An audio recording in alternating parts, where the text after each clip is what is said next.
Delhi police के सूत्रों के हवाले से खबर, प्रयागराज से गिरफ्तार आतंकी के पास से मिली 2 आईईडी को आज डिस्पोज ऑफ किया जा सकता है। पुलिस ने आईईडी के अलावा 2 ग्रेनेड, 2 पिस्तौल और करीब 50 कारतूस बरामद किए। दाऊद और आईएसआई के इशारे पर आतंकी हमले की साजिश रचने वाले, देश को दहलाने की साजिश रचने वाले 6 संदिग्ध आतंकियों से दिल्ली पुलिस और आईबी की पूछताछ जारी। पटियाला हाउस कोर्ट ने 14 दिनों की रिमांड दी है। दिल्ली पुलिस और आईबी की पूछताछ में बड़ा खुलासा, उसामा का पिता उसैदुर रहमान और चाचा हुमैद भी आतंकी मॉड्यूल का हिस्सा। सूत्रों के मुताबिक उसैदुर रहमान सीधे आईएसआई से संपर्क में है और दुबई में रहता है। हुमैद की तलाश में जुटी पुलिस। देश के कई बड़े शहरों में विस्फोटक पहुंचा चुके थे संदिग्ध आतंकी। दिल्ली, यूपी और महाराष्ट्र में रेकी भी की गई थी। सूत्रों के मुताबिक कुछ और आतंकी दिल्ली आने वाले थे। संदिग्ध आतंकी उसामा और जीशान को पाकिस्तान के थट्टा में लेफ्टिनेंट रैंक के अधिकारी गाजी ने ट्रेनिंग दी थी। थट्टा के ही कसाब को भी यहीं पर ट्रेनिंग दी गई थी। मुंबई क्राइम ब्रांच के सूत्रों के मुताबिक गिरफ्तार संदिग्ध आतंकी जान मोहम्मद शेख अंडरवर्ल्ड से जुड़ा था। छोटे मोटे सेटलमेंट करने के लिए वो कहता था, मैं भाई का आदमी हूं। दिल्ली पुलिस की पूछताछ में संदिग्ध आतंकी मोहम्मद शेख का बड़ा कबूलनामा, दाऊद इब्राहिम के भाई अनीस इब्राहिम से व्हाट्सएप कॉल के जरिए बातचीत करता था। उसने मोबाइल से कई डेटा डिलीट किए।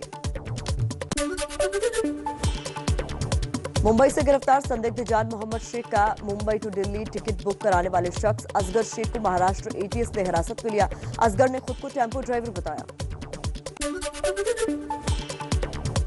आतंकी मॉड्यूल का मुंबई कनेक्शन, धारावी के रहने वाले गिरफ्तार संदिग्ध मोहम्मद शेख के बारे में दिल्ली पुलिस को और जानकारी देने के लिए दिल्ली आएगी महाराष्ट्र एटीएस की टीम।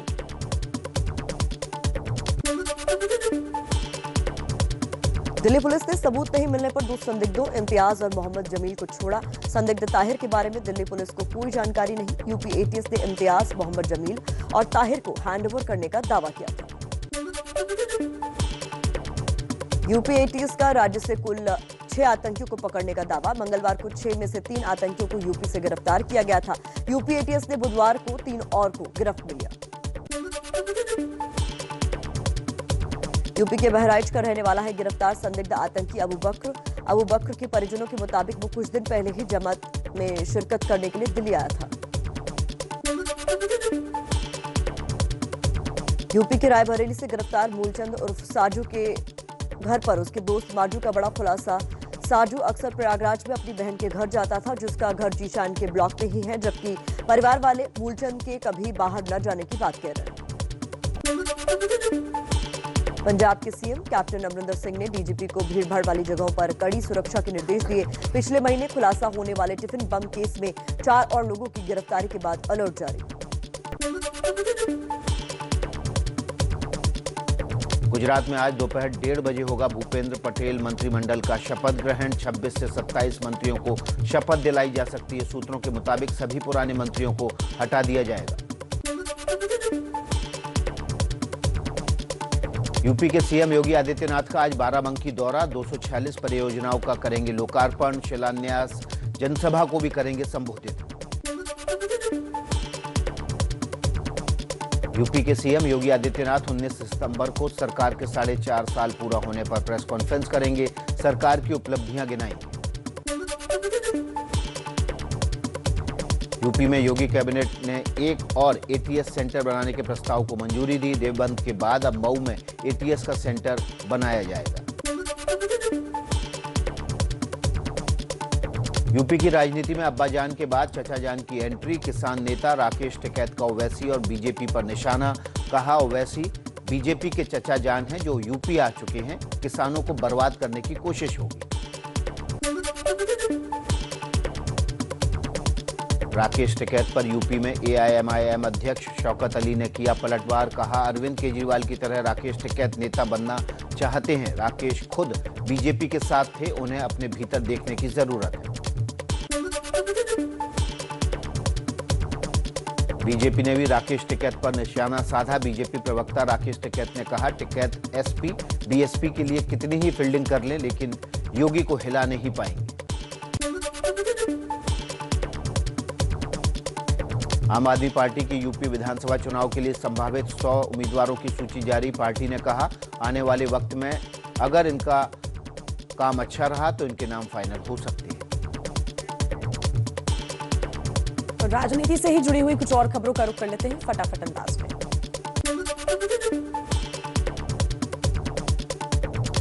यूपी विधानसभा चुनाव में कांग्रेस की टिकट के आवेदन के लिए देने होंगे 11,000 रुपए। पार्टी ने आवेदन करने वालों से सोशल मीडिया पर मिलने वाली लाइक्स भी बताने को कहा है। वाराणसी में सुहेलदेव भारतीय समाज पार्टी के अध्यक्ष ओम प्रकाश राजभर का सरकार पर गंभीर आरोप। कहा चुनाव आते ही आतंकवादी दिखाई देने लगते हैं, इन्हें सरकार लाती है, साथ ही साथ हिंदू मुस्लिम के नारे भी तेज हो जाते हैं। ओम प्रकाश राजभर के बिगड़े बोल। बीजेपी के SC ST और पिछड़े वर्ग के नेताओं को लेकर दिया विवादित बयान।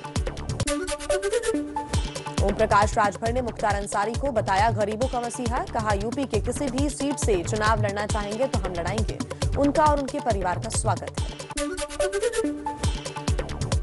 केंद्रीय मंत्री रामदास अठावले ने अपनी नई पार्टी RPI के लिए यूपी विधानसभा चुनाव में 10 से 12 सीटों की मांग की है। कहा हमारी पार्टी के चुनाव लड़ने से BSP को नुकसान और बीजेपी को फायदा होगा। मुजफ्फरनगर में बीजेपी विधायक विक्रम सैनी का बड़बोला अंदाज दिखा। कहा किसी को अल्लाहू अकबर बोलकर वोट मिलता है और हमें जय श्री राम बोलकर। योगी सरकार के मंत्री रविंद्र जायसवाल को बड़ा झटका। प्रयागराज की स्पेशल MP MLA कोर्ट ने जायसवाल के खिलाफ दर्ज आपराधिक मुकदमा वापस लेने की अर्जी खारिज की। हाल ही में राहुल गांधी की वैष्णो देवी यात्रा पर विवाद शुरू। बीजेपी का दावा राहुल ने माता रानी के जयकारे नहीं लगाए, जिससे कटरा की धरती अपवित्र हुई। बीजेपी ने शुद्धिकरण के लिए गंगा जल का छिड़काव किया। दिल्ली में महिला कांग्रेस के स्थापना दिवस कार्यक्रम में राहुल गांधी का संघ पर हमला। बीजेपी RSS के लोग झूठे हिंदू हैं, ये हिंदू धर्म की दलाली करते हैं। घट गई है दुर्गा लक्ष्मी सरस्वती की शक्ति। बीजेपी प्रवक्ता संबित पात्रा का राहुल पर पलटवार। बोले बार बार हिंदू धर्म की भावनाओं को आहत करने का काम कर रहे हैं राहुल गांधी, देश से माफी मांगे। मध्य प्रदेश के बीजेपी विधायक रामेश्वर शर्मा ने कहा कि हिंदू देवी देवताओं का अपमान करने पर राहुल गांधी देश से माफी मांगे। गुरुवार को FIR दर्ज कराऊंगा। TMC की अर्पिता घोष ने राज्यसभा सांसद पद से इस्तीफा दे दिया है। सभापति वेंकैया नायडू ने इस्तीफा मंजूर किया। सूत्रों के हवाले से खबर। बंगाल सरकार के एक पूर्व मंत्री राज्यसभा जा सकते हैं। भवानीपुर सीट से चुनाव लड़ रही ममता बनर्जी ने भवानीपुर के गुरुद्वारे में मत्था टेका। बोली आजादी की लड़ाई से ही पंजाब और बंगाल का रिश्ता जुड़ा है। पंजाब के CM कैप्टन अमरिंदर सिंह के बयान पर हरियाणा में बवाल। नाराज बीजेपी कार्यकर्ताओं का रोहतक में प्रदर्शन। अमरिंदर ने किसानों को दिल्ली और हरियाणा में जाकर आंदोलन करने को कहा था। कैप्टन के बयान पर करनाल में बीजेपी का निशाना। कहा कांग्रेस भोले भाले किसानों के नाम पर ओछी राजनीति कर रही है। अमरिंदर सिंह का चेहरा बेनकाब हो गया।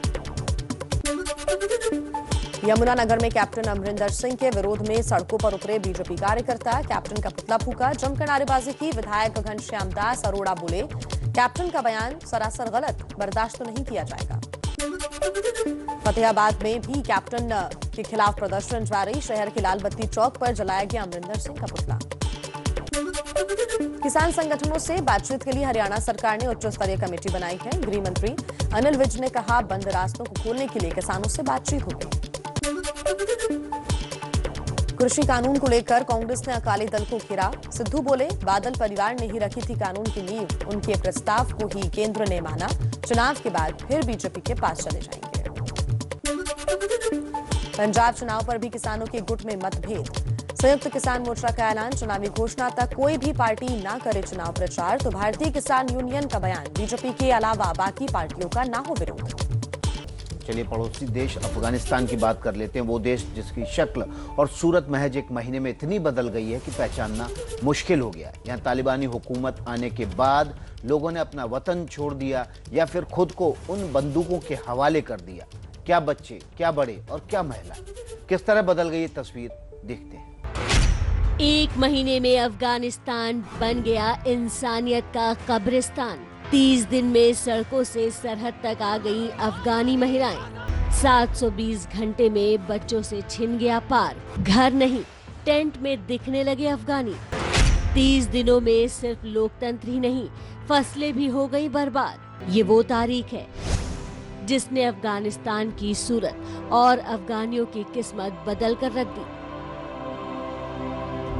काबुल में तालिबानी झंडा क्या लहराया, अफगानियों की बर्बाद तकदीर किसी साफ शीशे की तरह नजर आने लगी। सिर्फ बंदूक की गोली ही नहीं, गरीबी और गुर्बत भी तेजी से पास आ गए। गोलियों से छलनी हो रहे आम अफगानी भूखमरी का कफन ओढ़ने के लिए मजबूर हो गए। ये वो काबुल एयरपोर्ट है जहां तालिबानियों के आने से पहले मेहमानों का इस्तकबाल किया जाता था, लेकिन तालिबानियों के कदम पड़ते ही खुद अफगानी इस काबुल एयरपोर्ट पर भीड़ बन गए। कोई जहाज के पंखे पर लटक गया तो किसी ने न जाने कितनी ही रातें इस काबुल एयरपोर्ट के बाहर इंतजार में बिता दी। दूसरी तस्वीर महिलाओं की है। वो महिलाएं जिन्होंने आजादी की हवा में सांस लेना सीखा था, उन्हें अचानक पर्दे और घरों में कैद रहने का फरमान सुना दिया गया। लेकिन अफगानी महिलाएं हिम्मत की मिसाल पेश कर रही हैं। घरों में रहने का फरमान सुनाने वाले तालिबानियों के खिलाफ ये महिलाएं सड़क पर उतर आई। सड़कों पर उतरी ये महिलाएं हिम्मत से तालिबानी बंदूकों के सामने खड़ी हैं और आवाज दबाने वाली हर कोशिश को नाकाम कर रही हैं। बंदूक की इस गोली ने सिर्फ बड़ों को ही जिंदगी का स्याह चेहरा नहीं दिखाया, इस बंदूक ने न जाने कितने बच्चों को बेघर कर दिया और न जाने कितनों को यतीम। ये वो बच्चे हैं जिनके माँ बाप ने सुनहरे भविष्य के सपने देखे थे, लेकिन सत्ता और ताकत के लालच में अंधे हुए बंदूकजादों के आगे वो सपने चकनाचूर हो गए। भविष्य के सपनों से सजी इन आंखों में आज डर है। ये वो अफगानी हैं जिन्होंने या तो तालिबान के डर से घर छोड़ दिया या फिर बेघर कर दिया गया। तालिबानी कब्जे के बाद घरों से ज्यादा रिफ्यूजी कैंप में अफगानी नजर आ रहे हैं। ये लोग एक टेंट के नीचे अपनी जिंदगी जीने को मजबूर हैं। करीब 35 लाख अफगानी अपने ही देश में बेगानों की तरह रह रहे हैं, जबकि कई अमेरिका, भारत, ईरान, पाकिस्तान में शरण ले चुके हैं। लेकिन इस वक्त जो सबसे बड़ी और भयानक तस्वीर अफगानिस्तान से आ रही है वो है भुखमरी।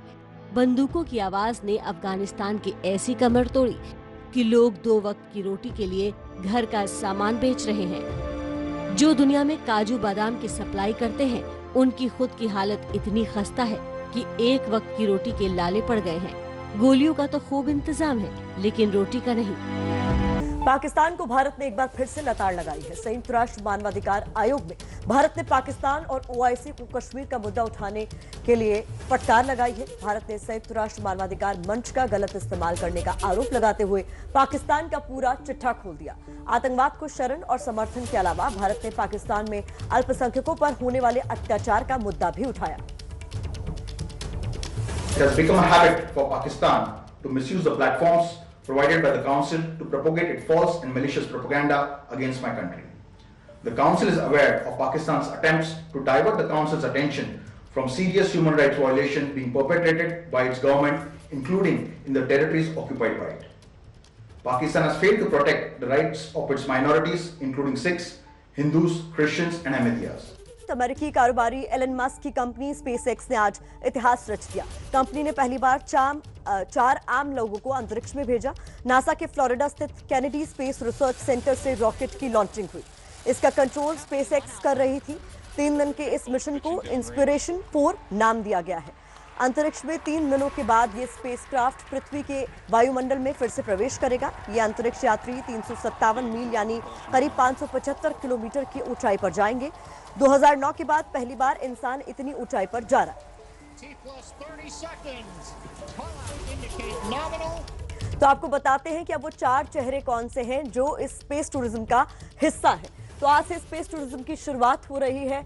ये 4 वो नाम है आपके सामने: जेरेड आइजैकमैन, हेली आर्केनो, शॉन प्रॉक्टर और क्रिस सेम्ब्रोस्की। तो इनके बारे में कुछ महत्वपूर्ण जानकारी आप तक पहुंचा देते हैं। ये मिशन कमांडर हैं जेरेड आइजैकमैन, जिनकी उम्र 38 साल है। आपको बता दें शिफ्ट फॉर पेमेंट्स नाम की पेमेंट कंपनी है जिसके फाउंडर और सीईओ हैं। 16 साल की उम्र में इन्होंने इस कंपनी की शुरुआत की।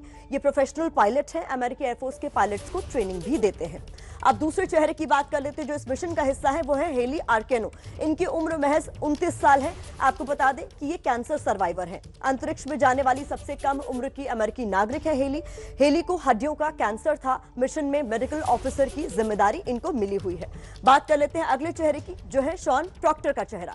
ये 51 साल के हैं, जो कि जियोलॉजी की प्रोफेसर हैं। प्रॉक्टर के पिता भी नासा के साथ काम कर चुके हैं, कई बार स्पेस प्रोग्राम में पार्टिसिपेट इन्होंने किया, मिशन में पायलट की भूमिका में है। और आखिर में क्रिस सेम्ब्रोस्की, जो कि 42 साल के हैं। आपको बता दें कि अमेरिकी एयरफोर्स के पायलट रहे हैं, इराक युद्ध में ये शामिल रहे थे। एरोस्पेस और डिफेंस निर्माता कंपनी लॉकहीड मार्टिन के साथ ये काम कर रहे हैं। दिल्ली पुलिस के सूत्रों के हवाले से खबर, प्रयागराज से गिरफ्तार आतंकी के पास से मिली 2 आईईडी को आज डिस्पोज ऑफ किया जाएगा। पुलिस ने आईईडी के अलावा 2 ग्रेनेड, 2 पिस्तौल और करीब 50 कारतूस बरामद किए।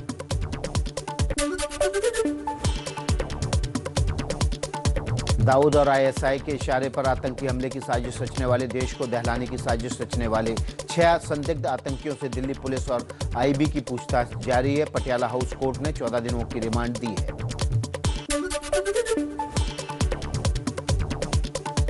दिल्ली पुलिस और आईबी की पूछताछ में बड़ा खुलासा, उसामा का पिता उसैदुर रहमान और चाचा हुमैद भी आतंकी मॉड्यूल का हिस्सा। सूत्रों के मुताबिक उसैदुर रहमान सीधे आईएसआई से संपर्क में है और दुबई में रहता है। हुमैद की तलाश में जुटी है पुलिस। देश के कई बड़े शहरों में विस्फोट तक पहुंचा चुके संदिग्ध आतंकी, दिल्ली और यूपी में रेकी भी की गई थी। सूत्रों के मुताबिक कुछ और आतंकी दिल्ली आने वाले थे। संदिग्ध आतंकी ओसामा और जीशान को पाकिस्तान के ठट्टा में लेफ्टिनेंट रैंक के अधिकारी गाजी ने ट्रेनिंग दी थी। ठट्टा में ही कसाब को ट्रेनिंग दी गई थी। मुंबई क्राइम ब्रांच के सूत्रों के मुताबिक गिरफ्तार संदिग्ध आतंकी जान मोहम्मद शेख अंडरवर्ल्ड से जुड़ा था। छोटे मोटे सेटलमेंट करने के लिए वो कहता था, मैं भाई का आदमी।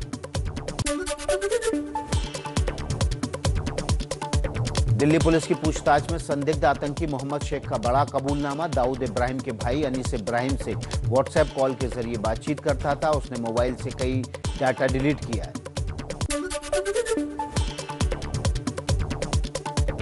मुंबई से गिरफ्तार संदिग्ध जान मोहम्मद शेख का Mumbai to Delhi ticket book कराने वाले शख्स असगर शेख को महाराष्ट्र एटीएस ने हिरासत में लिया।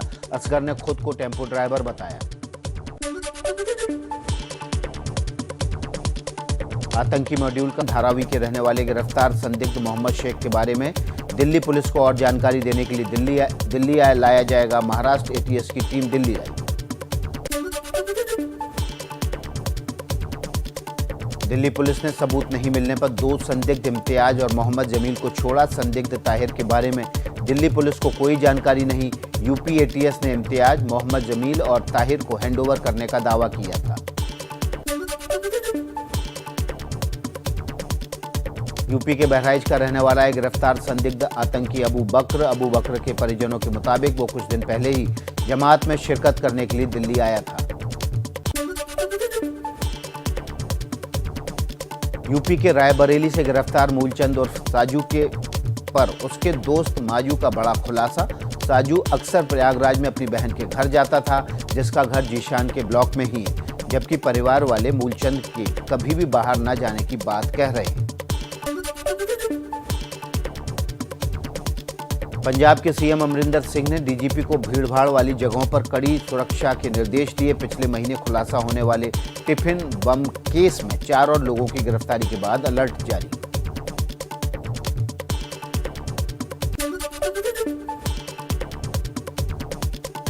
आज रक्षा मंत्रालय को मिलेंगे 2 नए ऑफिस। 7,000 कर्मचारियों के लिए नए डिफेंस कॉम्प्लेक्स का उद्घाटन करेंगे पीएम। तीनों सेनाओं और सिविल ऑफिसर्स से बातचीत भी करेंगे। दुशांबे में आज से एससीओ शिखर सम्मेलन की शुरुआत। विदेश मंत्री एस जयशंकर शामिल होंगे। कल पीएम मोदी का वर्चुअली संबोधन होगा। अफगानिस्तान और सुरक्षा चिंताएं अहम मुद्दा है।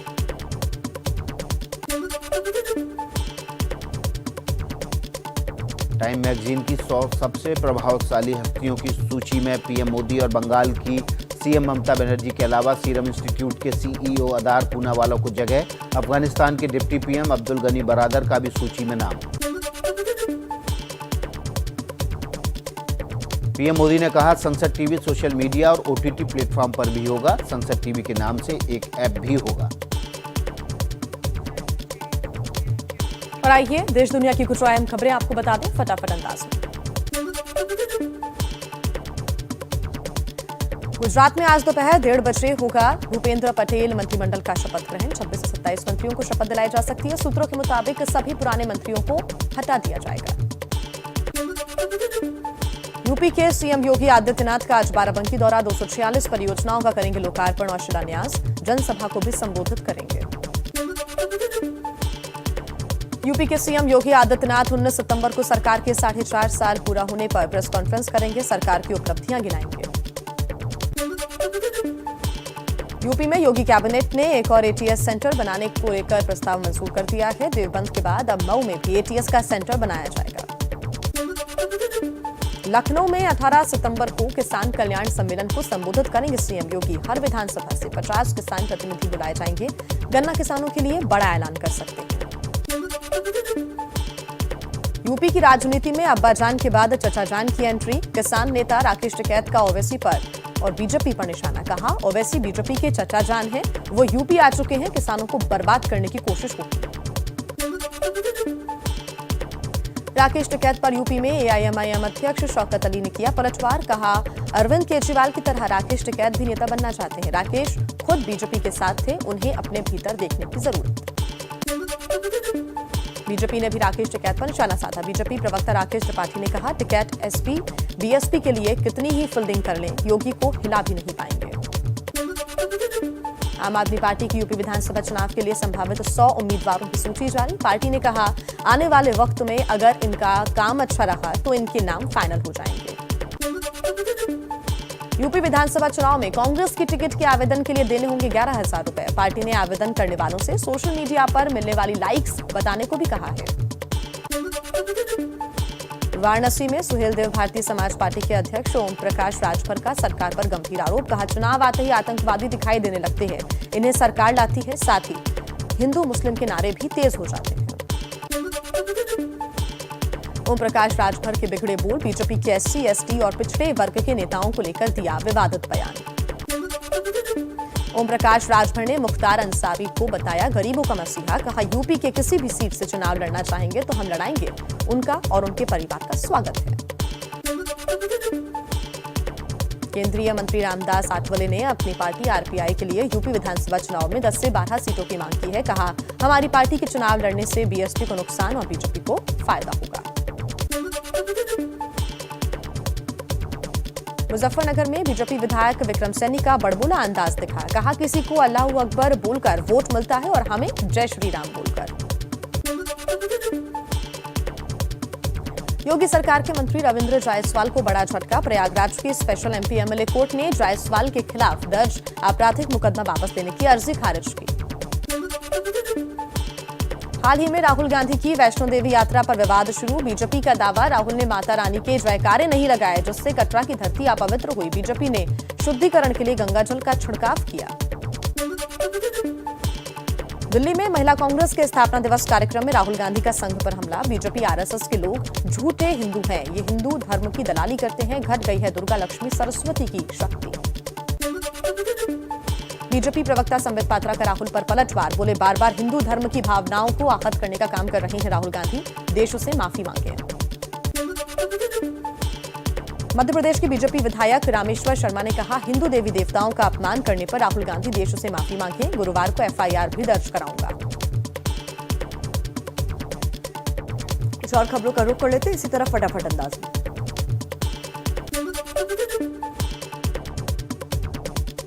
टीएमसी की अर्पिता घोष ने राज्यसभा सांसद पद से इस्तीफा दिया। सभापति वेंकैया नायडू ने इस्तीफा मंजूर किया। सूत्रों के मुताबिक बंगाल सरकार के एक पूर्व मंत्री राज्यसभा जा सकते हैं। भवानीपुर सीट से चुनाव लड़ रही ममता बनर्जी ने भवानीपुर के गुरुद्वारे में मत्था टेका। बोली आजादी की लड़ाई से ही पंजाब और बंगाल का रिश्ता जुड़ा हुआ है। मोदी सरकार का टेलीकॉम सेक्टर के लिए बड़े राहत पैकेज का ऐलान। 100% एफडीआई को मंजूरी। सबसे बड़ी बात पेनाल्टी जमा कराने के लिए 2 की जगह 4 साल की मोहलत दी गई, लेकिन ब्याज जमा कराना होगा। मोदी कैबिनेट ने ऑटो और ड्रोन सेक्टर के लिए पीएलआई योजना पर भी लगाई मुहर। इसके लिए 26,018 करोड़ रुपए का प्रावधान। केंद्रीय सड़क और परिवहन मंत्री नितिन गडकरी आज और कल महत्वाकांक्षी परियोजना दिल्ली मुंबई एक्सप्रेसवे का मुआयना करेंगे। पंजाब के सीएम कैप्टन अमरिंदर सिंह के बयान पर हरियाणा में बवाल, नाराज बीजेपी कार्यकर्ताओं का रोहतक में प्रदर्शन। अमरिंदर ने किसानों को दिल्ली और हरियाणा में जाकर आंदोलन करने को कहा था। कैप्टन के बयान पर करनाल में बीजेपी का निशाना, कहा कांग्रेस भोले भाले किसानों के नाम पर ओछी राजनीति कर रही है। अमरिंदर सिंह का चेहरा बेनकाब हो गया। यमुनानगर में कैप्टन अमरिंदर सिंह के विरोध में सड़कों पर उतरे बीजेपी कार्यकर्ता, कैप्टन का पुतला फूंका, जमकर नारेबाजी की। विधायक घनश्याम दास अरोड़ा बोले, कैप्टन का बयान सरासर गलत, बर्दाश्त नहीं किया जाएगा। फतेहाबाद में भी सीएम कैप्टन के खिलाफ प्रदर्शन, शहर के लाल बत्ती चौक पर जलाया गया अमरिंदर सिंह का पुतला। किसान संगठनों से बातचीत के लिए हरियाणा सरकार ने उच्च स्तरीय कमेटी बनाई। गृह मंत्री अनिल विज ने कहा, बंद रास्तों को खोलने के लिए किसानों से बातचीत होगी। कृषि कानून को लेकर कांग्रेस ने अकाली दल को घेरा, सिद्धू बोले, बादल परिवार ने ही रखी थी कानून की नींव, उनके प्रस्ताव को ही केंद्र ने माना, चुनाव के बाद फिर बीजेपी के पास चले जाएंगे। पंजाब चुनाव पर भी किसानों के गुट में मतभेद, संयुक्त किसान मोर्चा का ऐलान, चुनावी घोषणा तक कोई भी पार्टी न करे चुनाव प्रचार। तो भारतीय किसान यूनियन का बयान, बीजेपी के अलावा बाकी पार्टियों का न हो विरोध। 95 करोड़ मुआवजे की मांग को लेकर मोहाली पहुंचे पंजाब के 6 जिलों से किसान। चंडीगढ़ में सीएम आवास घेरने निकले किसानों को पुलिस ने रोका। कैप्टन ने 21 सितंबर को मिलने का वक्त दिया। किसानों ने कहा, मांगे नहीं मानी तो दोबारा धरना देंगे। महाराष्ट्र की उद्धव सरकार का बड़ा फैसला, ओबीसी को राजनीतिक आरक्षण दिलाने के लिए अध्यादेश आएगा। मंत्री छगन भुजबल ने कहा, सुप्रीम कोर्ट के 50% की सीमा के आदेश के दायरे को ध्यान में रखेंगे। बंगाल में विधानसभा चुनाव बाद हुई हिंसा मामले में आज टीएमसी नेता शेख सुफियान से होंगे सवाल। सीबीआई ने शेख सुफियान को पूछताछ के लिए बुलाया। दिवाली पर इस साल भी दिल्ली में पटाखे बैन, सीएम केजरीवाल बोले, पिछले 3 साल से दिवाली के वक्त खतरनाक प्रदूषण को देखते हुए फैसला लिया गया। पटाखों की स्टोरेज, बिक्री और इस्तेमाल पर पूरी तरह से पाबंदी रहेगी।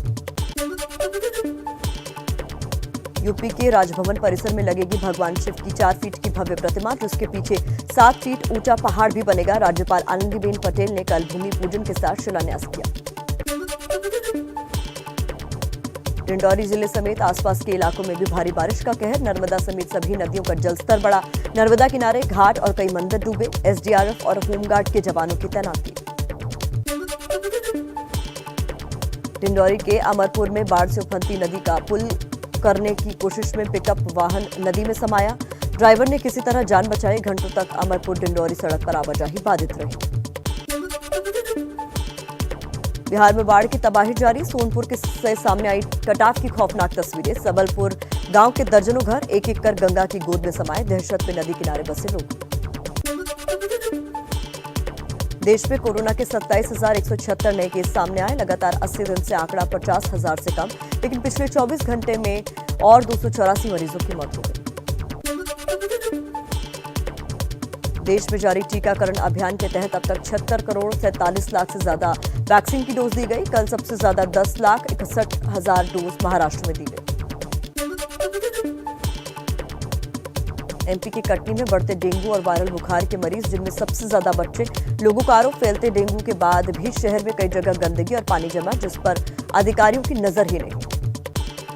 इस वक्त एक बड़ी खबर आ रही है, तालिबानी नेता मुल्ला बिरादर से जुड़ी हुई ये खबर है। मौत की खबरों के बीच मुल्ला बिरादर ने टीवी इंटरव्यू दिया है। सोशल मीडिया पर मुल्ला बिरादर की मौत की खबर चल रही थी। ये कहा जा रहा था कि पिछले 5 दिनों से वो लापता है। इस खबर का खंडन करते हुए मुल्ला बिरादर ने इंटरव्यू दिया है। तालिबानी नेता मुल्ला बिरादर अफगानिस्तान की अंतरिम सरकार में उप प्रधानमंत्री है।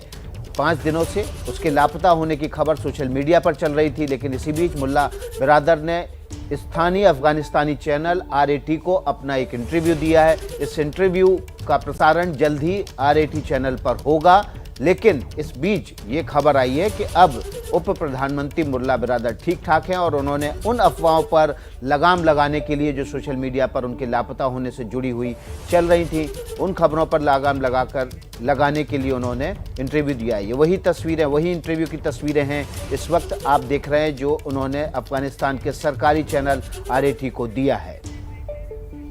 जो कोविड काल में बुरी तरह लड़खड़ाई। और अब इस अर्थव्यवस्था को बूस्टर डोज देने के लिए केंद्र सरकार ने बुधवार को कुछ नए ऐलान किए हैं।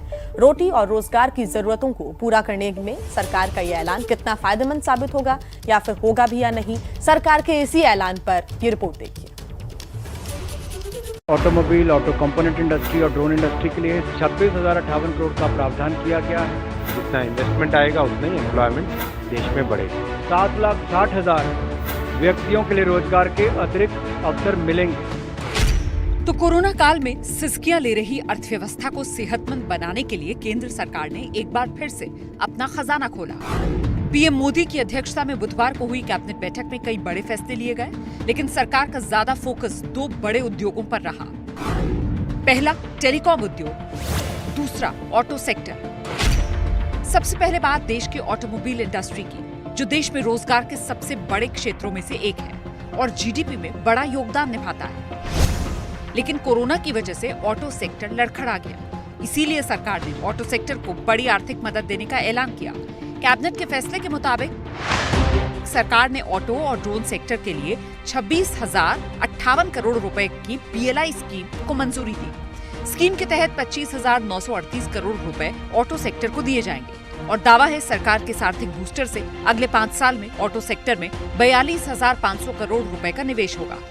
इस तरह ड्रोन सेक्टर को 120 करोड़ रुपए की आर्थिक मदद दी जाएगी और अगले 5 साल में इस उद्योग में 5,000 करोड़ से अधिक का नया निवेश आने की उम्मीद है।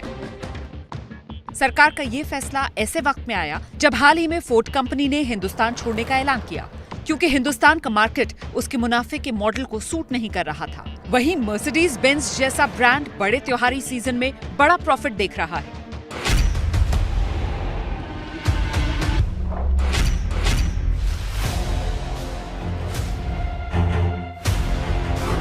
पीएलआई स्कीम में जो एडवांस ऑटोमोटिव टेक्नोलॉजी को इंसेंटिव किया जाना जो इसमें प्रस्तावित है,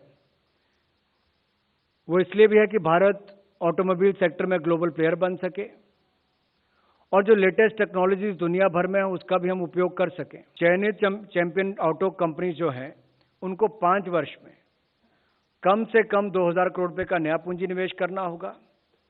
2 व्हीलर और 3 व्हीलर के लिए लक्ष्य 1,000 करोड़ रुपए का होगा।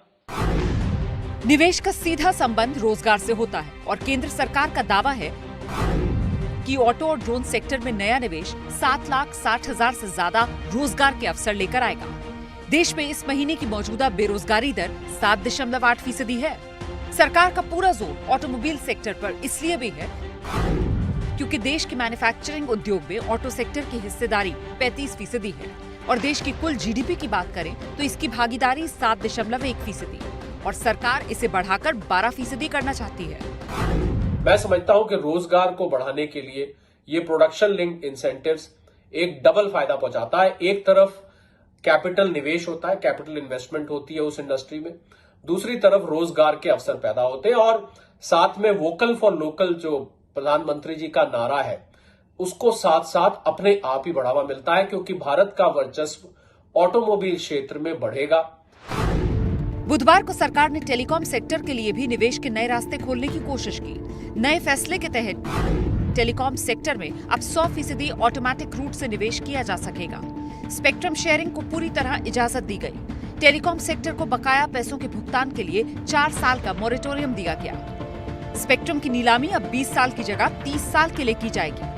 सरकार एक के बाद एक रिफॉर्म कर रही है। बाजार बढ़ सके इसके लिए रियायत के नए रास्तों को भी खोल रही है, लेकिन अर्थव्यवस्था को पटरी पर लौटने में अभी लंबा वक्त लगेगा। तो देखा आपने, मोदी सरकार ने टेलीकॉम सेक्टर के लिए बड़े राहत पैकेज का ऐलान किया है। टेलीकॉम सेक्टर में 100% एफडीआई को मंजूरी दी गई है। सबसे बड़ी बात, पेनाल्टी जमा करने के लिए 2 की जगह 4 साल की मोहलत दी गई, लेकिन ब्याज जमा कराना होगा। मंत्री अश्विनी वैष्णव से बात की हमारे संवाददाता प्रशांत। वित्तीय संकट से जूझ रहे टेलीकॉम सेक्टर को राहत देने के लिए सरकार ने कई बड़े फैसले किए हैं। आखिर इन फैसलों का मकसद क्या है, इसकी जरूरत क्यों पड़ी और कैसे फायदा होगा टेलीकॉम सेक्टर पर, इस पर बात करने के लिए हमारे साथ हैं संचार मंत्री और रेल मंत्री अश्विनी वैष्णव जी। सर बहुत बहुत धन्यवाद हमसे बात करने के लिए। सबसे पहले सर, इसका मकसद क्या है? ट्रांजिशन हो रहा है 4G से 5G की तरफ टेक्नोलॉजी शिफ्ट हो रही है। जहाँ 2G है वहाँ पे 2G को 4G में अपग्रेड करना है। जो एरियाज़ में, आदिवासी एरिया में, पहाड़ी एरिया में जहाँ पे टावर नहीं है वहाँ पे टावर्स लगाने हैं। ये सब के लिए क्या चाहिए? इन सब के लिए चाहिए इन्वेस्टमेंट। इन्वेस्टमेंट कहाँ से आएगा? इन्वेस्टमेंट तभी आ पाएगा जब cash flow, balance sheet companies की एक डी स्ट्रेस होगी। वो डी स्ट्रेस कैसे होगी कि जितनी इनकम आ रही है उस इनकम को अगर मुझे इन्वेस्टमेंट में डालना है तो कोई ना कोई दूसरा पेमेंट रोकना पड़ेगा। अब पेमेंट रोकता हूँ कि किसी को लॉस होना चाहिए क्या? लॉस भी नहीं होना है। तो ये सब सोच के जो बनाया गया कि एनपीवी प्रोटेक्शन रख के मोरेटोरियम की जो कल्पना की गई, ये प्रधानमंत्री जी की कल्पना है कि हमको इन सब को बैलेंस रख के करना है जिससे कि जनता को भी फायदा हो। एक सवाल जो एबीपी न्यूज़ के सभी दर्शक जानना चाहेंगे, आपने एक बड़ी बात आज कही केवाईसी के बारे में। ये एक बड़ी समस्या रहती है, लोगों को दस्तावेज लाना पड़ता है। तो क्या अब किसी भी दस्तावेज की ज़रूरत नहीं पड़ेगी अगर हम सिम कार्ड लेते हैं या प्रीपेड से पोस्टपेड या पोस्टपेड से प्रीपेड अगर हम चेंज करते हैं तो? दो बातें। पहला, प्रीपेड से पोस्टपेड या पोस्टपेड से प्रीपेड में अगर चेंज करना है तो पहले जो केवाईसी हो रखा है वही केवाईसी चलेगा। टेलीकॉम सेक्टर अब पटरी पर आ जाएगी, ये उम्मीद है आपको? जो कहीं कहीं फाइनेंशियल प्रॉब्लम्स, पूरा विश्वास है टेलीकॉम सेक्टर ग्रो करेगा, स्ट्रेंथन होगा, रोबस्ट होगा, एम्प्लॉयमेंट इसमें बढ़ेगा और जनता को इसकी सुविधाएं अधिक से अधिक मिलेगी। बहुत बहुत शुक्रिया हमसे बात करने के लिए। तो बड़ा फैसला हुआ है कैबिनेट में, बड़े रिफॉर्म्स का ऐलान किया गया है और इससे टेलीकॉम सेक्टर को भी फायदा होगा, ये कहना है संचार मंत्री अश्विनी वैष्णव का। कैमरामैन सुजीत शामल के साथ प्रशांत, एबीपी न्यूज़, दिल्ली। तो देश की अर्थव्यवस्था पटरी पे आज नहीं तो कल लौट ही आएगी, लेकिन एयर इंडिया की आर्थिक हालत ठीक होने का नाम ही नहीं ले रही। लेकिन लगता है कि एयर इंडिया की घर वापसी जल्द हो सकती है, क्योंकि टाटा ग्रुप ने एयर इंडिया को खरीदने की बोली लगाई है।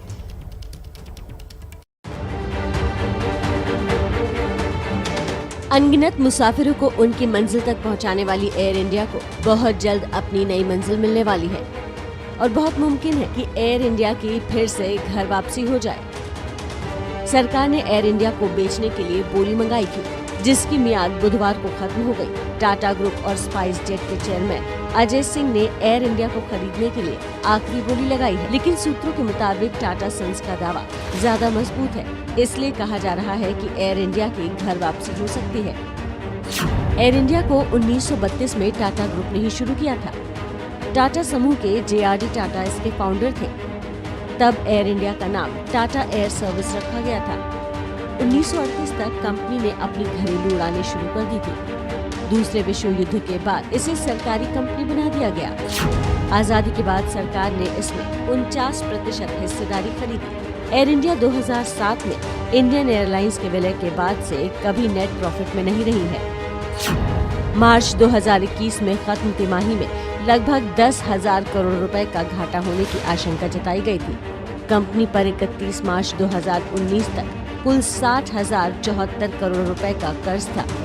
जो एयर इंडिया को खरीदेगा उसे इसमें से 23,286.5 करोड़ रुपए के कर्ज का बोझ उठाना होगा। मौजूदा समय में एयर इंडिया देश में 44 और विदेशों में 1800 लैंडिंग और पार्किंग स्लॉट को कंट्रोल करती है। दुनिया की आर्थिक महाशक्तियों को भी झटका लगा है और हर देश अब इस चोट से उबर रहा है, लेकिन हिंदुस्तान कितना उभरा और कितना नहीं, ये जानने के लिए हमने एक तुलनात्मक रिपोर्ट तैयार की है। इस रिपोर्ट की मदद से आप ये जान सकेंगे कि कोविड से पहले और कोविड के बाद हिंदुस्तान के कुछ प्रमुख क्षेत्रों में आखिर क्या बदलाव आए।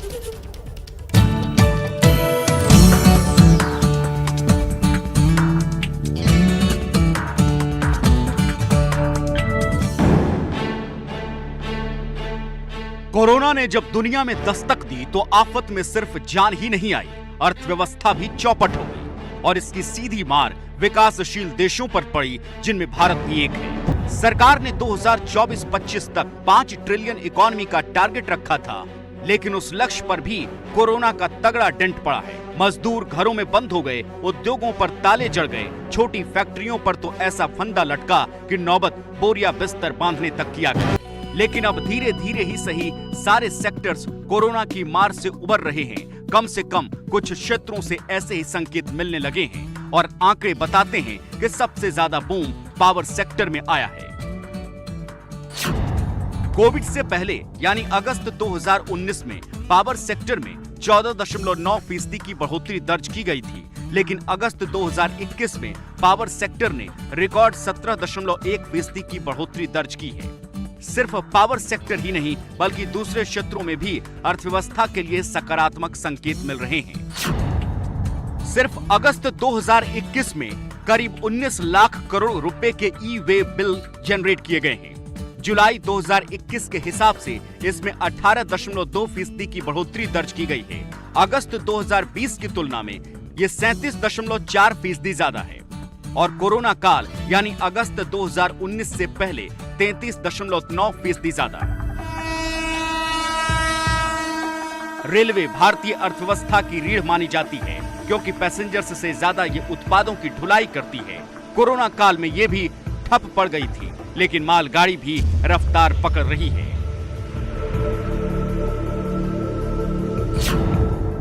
अगस्त 2021 में रेलवे ने 11.05 करोड़ टन माल ढुलाई की, जो कि अगस्त 2020 के मुकाबले 16.9% ज्यादा है और तुलना अगर कोरोना से पहले यानी अगस्त 2019 से की जाए तो ये आंकड़ा 21.4% ज्यादा है। लोकल सर्कल्स ने एक सर्वे किया है जिसके मुताबिक 77% नागरिक चाहते हैं कि सरकार पेट्रोल और डीजल को जीएसटी के दायरे में लेकर आए।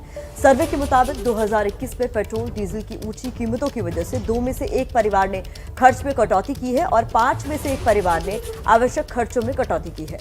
51% लोग पेट्रोल डीजल की ऊंची कीमतों से निपटने के लिए खर्च में कटौती कर रहे हैं। सर्वे में देश के 379 जिलों के 7500 से अधिक लोगों ने हिस्सा लिया। आपको बता दें कि 17 सितंबर को जीएसटी काउंसिल की बैठक होनी है। अगर लोगों की राय पर काउंसिल की मुहर लग जाती है तो लोगों को बढ़ते रेट से कुछ हद तक राहत मिल सकती है। आपको यहाँ ये भी बता दें कि जीएसटी पर मैक्सिमम स्लैब 28% है और फिलहाल पेट्रोल डीजल की कीमतों पर करीब 55% टैक्स लगता है। उम्मीद है कि जीएसटी काउंसिल की बैठक में डीजल और पेट्रोल के दामों पर विचार हुआ और जीएसटी के दायरे में आया तो हम सभी को राहत मिलेगी। बड़ी खबर आ रही, बड़ी खबर यूपी से है। यूपी सरकार ने पराली जलाने के मामले किसानों के ऊपर से 868 केस वापस ले लिए। Additional chief secretary Awanish Awasthi की तरफ से जारी किए गए बयान में कहा गया है कि किसान विकास में अहम किरदार निभाते हैं, इसलिए सरकार ने किसानों के ऊपर से पराली जलाने के 868 केस वापस ले लिए। हालांकि विपक्ष इस फैसले को चुनाव से जोड़कर जरूर देखेगा और सरकार पर सवाल भी उठाएगा, लेकिन इस वक्त की बड़ी खबर है किसानों के ऊपर पराली जलाने को लेकर दर्ज किए गए मुकदमे वापस ले लिए। ऐसे 868 मुकदमे वापस लिए गए। संयुक्त राष्ट्र मानवाधिकार में कश्मीर का मुद्दा उठाने का भारत ने पाकिस्तान को लताड़ा। कहा आतंक के संरक्षक पाकिस्तान में अल्पसंख्यक नहीं सुरक्षित। ऑर्गेनाइजेशन ऑफ इस्लामिक कॉपरेशन से नाराजगी जताई। पाकिस्तान का फिर दुनिया को दिखावा। भारत में दाऊद नेटवर्क के 6 आतंकियों की गिरफ्तारी और साजिश को लेकर सच को नकारा। कहा टेरर मॉड्यूल का पाकिस्तान से नहीं है कोई लेना देना। काबुल में अगवा अफगानी मूल के भारतीय कारोबारी का अब तक नहीं मिला कोई सुराग। विदेश मंत्रालय ने कहा मामले की जानकारी और तथ्य जुटा रहे हैं। तालिबान प्रवक्ता सुहेल शाहीन ने एबीपी न्यूज से कहा खबर को हम गंभीरता से ले रहे हैं।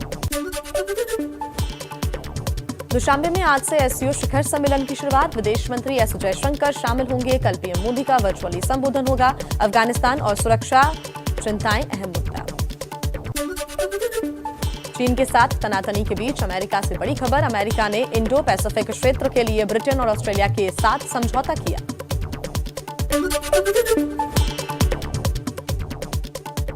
दिल्ली पुलिस के सूत्रों के हवाले से खबर। प्रयागराज से गिरफ्तार आतंकी के पास से मिली 2 आईईडी को आज डिस्पोज ऑफ किया जा सकता है। पुलिस ने आईईडी के अलावा 2 ग्रेनेड, 2 पिस्तौल और करीब 50 कारतूस बरामद किए थे। दाऊद और आईएसआई के इशारे पर आतंकी हमले की साजिश रचने वाले 6 संदिग्ध आतंकियों से दिल्ली पुलिस और आईबी की पूछताछ जारी।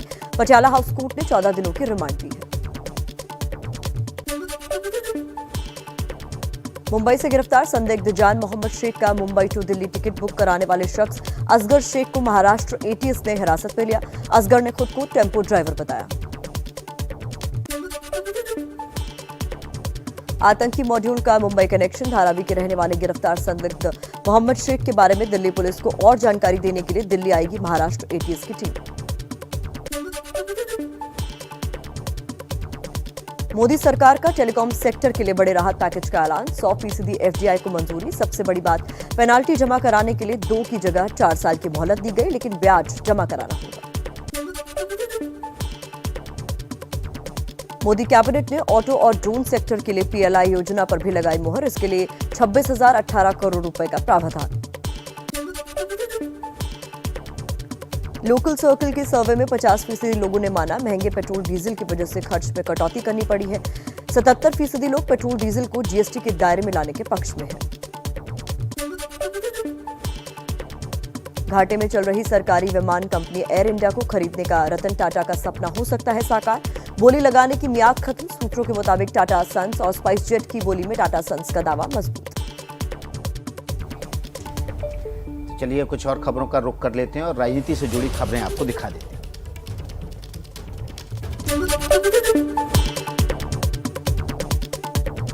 गुजरात में आज दोपहर 1:30 बजे होगा भूपेंद्र पटेल मंत्रिमंडल का शपथ ग्रहण। 26 से 27 मंत्रियों को शपथ दिलाई जा सकती है। सूत्रों के मुताबिक सभी पुराने मंत्रियों को हटा दिया जाएगा। महाराष्ट्र की उद्धव सरकार का बड़ा फैसला, ओबीसी को राजनीतिक आरक्षण दिलाने के लिए अध्यादेश आएगा। मंत्री छगन भुजबल ने कहा, सुप्रीम कोर्ट के 50% की सीमा के आदेश के दायरे में का ध्यान रखेंगे।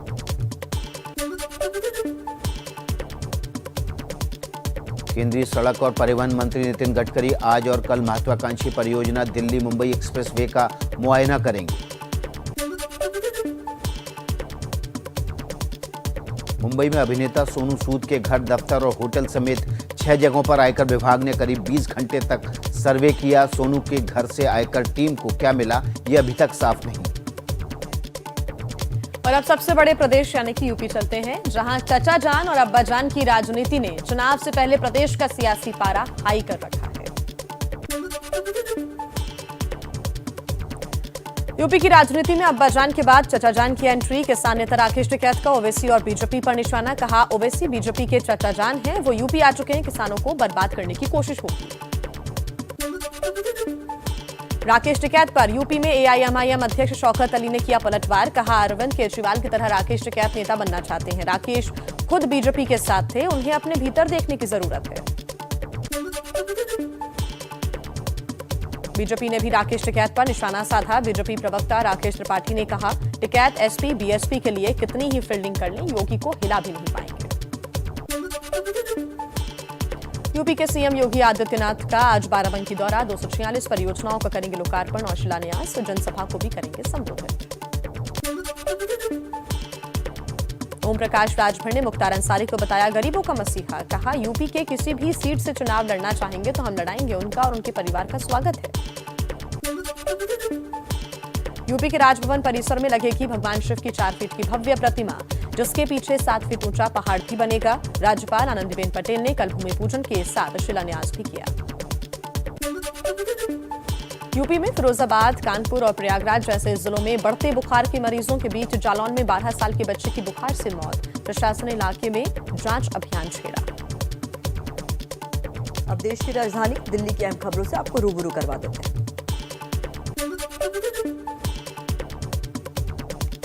आज रक्षा मंत्रालय को मिलेंगे 2 नए ऑफिस। 7,000 कर्मचारियों के लिए नए डिफेंस कॉम्प्लेक्स का उद्घाटन करेंगे प्रधानमंत्री मोदी। तीनों सेनाओं और सिविल ऑफिसर्स से बातचीत भी करेंगे। दिल्ली में महिला कांग्रेस के स्थापना दिवस कार्यक्रम में राहुल गांधी का संघ पर हमला। बीजेपी आरएसएस के लोग झूठे हिंदू हैं। कहा, ये हिंदू धर्म की दलाली करते हैं। घट गई है दुर्गा, लक्ष्मी, सरस्वती की शक्ति। दिवाली पर इस साल भी दिल्ली में पटाखे बैन। सीएम केजरीवाल ने कहा, पिछले 3 साल से दिवाली के वक्त खतरनाक प्रदूषण को देखते हुए फैसला लिया। पटाखों की स्टोरेज, बिक्री और इस्तेमाल पर पूरी तरह पाबंदी रहेगी। चलिए दिल्ली से लगे हरियाणा पंजाब की भी कुछ खबरें आपको दिखा देते हैं।